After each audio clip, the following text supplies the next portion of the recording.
En 312 después de Cristo, un emperador romano llamado Constantino, un pagano politeísta, aseguró haber tenido una visión de la cruz antes de una batalla.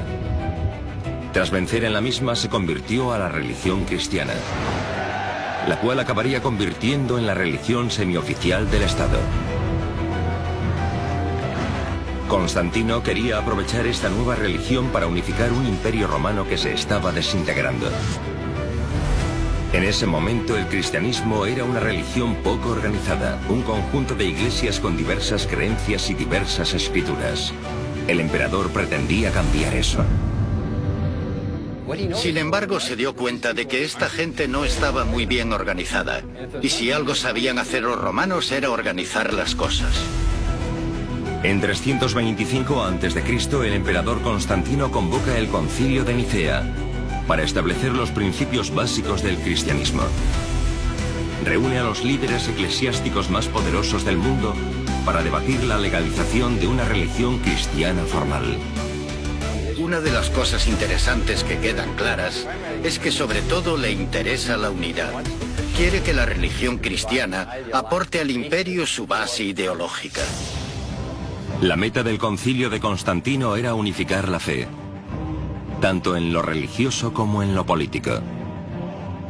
Tras varias semanas de debate, los diferentes obispos y sacerdotes consensúan un conjunto de principios que unifican todo el cristianismo y colocan la religión bajo el control estricto del emperador.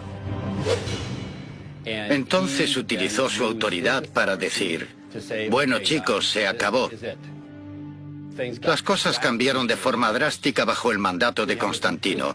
Se produce una redefinición de cómo se va a entender a Dios. Dios es ahora el protector del Estado, que busca utilizar la religión para sus propios fines, para unificarlo todo, porque con mucha disensión no se puede gobernar. Constantino también unificó los evangelios cristianos y los limitó a los que él consideraba apropiados para la religión estatal. Aunque el Concilio de Nicea no estableció oficialmente el contenido de la Biblia cristiana, Constantino dejó claro cuáles eran los evangelios para él aceptables. Encargó la creación de 50 copias de la Biblia cristiana que contenían únicamente los evangelios de Mateo, Marcos, Lucas y Juan. ¿Qué pasó con los demás evangelios? En 382 después de Cristo, otro concilio eclesiástico prohibió su lectura a los cristianos. Bajo el reinado del emperador Teodosio, todos los demás evangelios fueron considerados heréticos y fueron prohibidos y enterrados. Se arrestó a sus propietarios y en ocasiones se les mató. Había muchos otros textos que muchos cristianos auténticos y creyentes amaban y que debieron de leerse durante mucho tiempo, hasta que salieron los obispos y dijeron: no debéis leer esto, sino que debéis leer esto otro. ¿Qué contenían estos evangelios apócrifos? ¿Qué los hacía tan amenazadores para tener que ser prohibidos o destruidos? Nadie lo supo durante casi 2000 años. De esta manera, queda de manifiesto que la decisión sobre quién era Dios fue tomada por un hombre que no solamente no era sacerdote, sino que ni siquiera pertenecía a la comunidad cristiana porque no había querido ser bautizado. Como Pontífex Máximo, poseía el monopolio de la legislación en asuntos de iglesia. Al organizarse la iglesia en patriarcados y diócesis durante el Concilio de Nicea, se les otorgó el mismo rango a las sedes patriarcales de Roma, Alejandría, Antioquía y Jerusalén, cuyos titulares recibieron el nombre de arzobispos.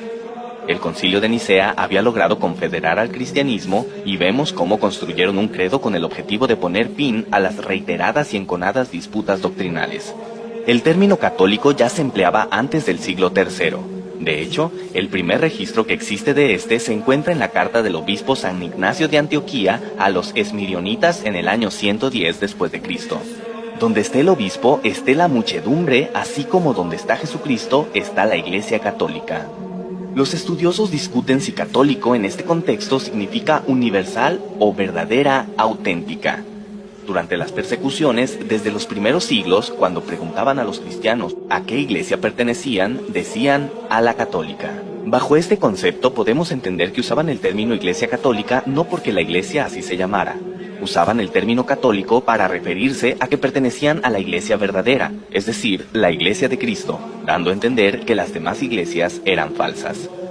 Fue hasta el siglo IV cuando la iglesia que Constantino organizó fue nombrada católica. Actualmente se prefiere el significado universal para el término católico. En este punto realmente nace lo que ahora conocemos como Iglesia Católica y podemos entender entonces por qué la nacionalidad romana va junto a su nombre. Cuando Constantino cambia la capital del imperio a Bizancio, el obispo de esa ciudad quiso tener la misma preponderancia que su colega romano. Esto es una prueba de que la hegemonía del obispo romano sobre el resto de la iglesia se debe a su ubicación en la capital romana y que la supuesta sucesión de San Pedro es solo un pretexto. En el Cuarto Concilio Ecuménico celebrado en Calcedonia en el año 451, se reconoció a Constantinopla el mismo primado que a Roma. En este concilio ecuménico, el obispo de Constantinopla pasó a recibir el título de Patriarca Ecuménico.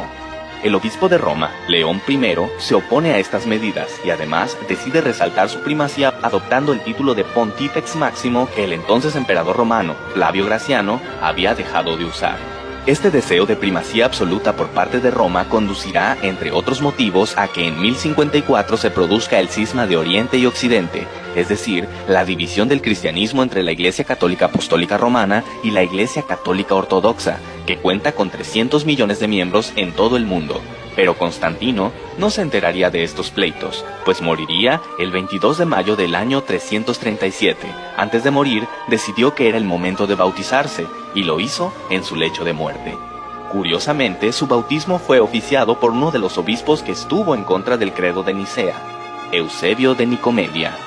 En vista de todo esto, podemos decir que el gran gestor de la Iglesia Católica Romana no fue ni Jesús ni Pedro, sino Constantino. Este emperador que vivió varios siglos después de ellos, pues fue él quien organizó a la iglesia y determinó la base doctrinal que de todos modos seguiría sufriendo muchos cambios aún hasta nuestros días. Los cristianos obtuvieron libertad de adoración gracias al Edicto de Milán, pero la Iglesia Católica dejaría esas libertades de lado al exterminar implacablemente a cualquier persona o nación que se interpusiera a sus intereses o que profesara creencias diferentes a su doctrina. Y finalmente llega el momento de responder a la primera pregunta que planteamos. ¿Por qué el cristianismo está dividido? Podemos concluir que hay muchas iglesias cristianas debido a personas que se percataron de que la doctrina predicada por la Iglesia Católica se distanciaba abismalmente del evangelio de aquel personaje que afirman fue su fundador.